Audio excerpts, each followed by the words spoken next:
that caused those experiences. They were like working with things like adrenochrome, which is where we get all the weird adrenochrome mythology from, that we see in Hunter S. Thompson, things like that. He's using adrenochrome and different endogenous compounds, taking it with his wife and friends who are his research partners, try and determine if it would cause a break with reality. Now, I think they feel they get pretty close with one substance, but it didn't cause euphoria. It caused extreme dysphoria, and they had terrible experiences with it. But they thought that if it was anything, it could be that. But it was eventually abandoned.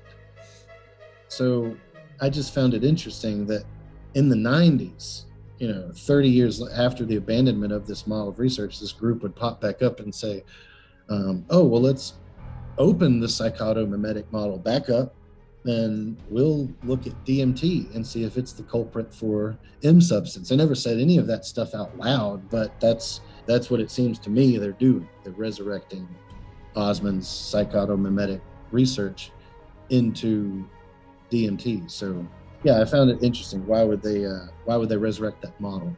And there's some other weird stuff that if you talk to Strassman, he might have told you some of the weird encounters he had with people from the Scottish Rite, from the Foundation, insisting on him giving them the research, the findings before he had published.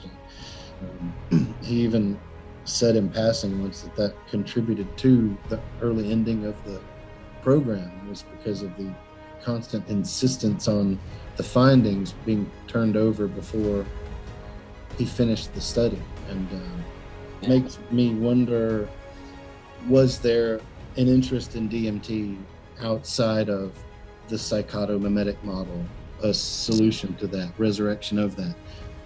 Was there already an interest in certain quarters of Freemasonry into DMT because of its connection with Acacia and because of our history of its use in Freemasonry, which, until I found out Strassman's research was funded by the Scottish Rite, I started to wonder. I'm not saying I know for sure, but I did start to wonder, is this something that is known? And just, you'll hear conspiracy theory folks say things like, oh, well, you're just a 32nd degree. That means you don't have the final secrets.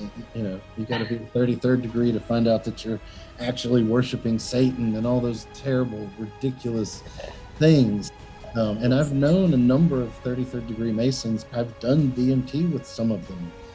And it was clearly something new they had never experienced that blew their mind.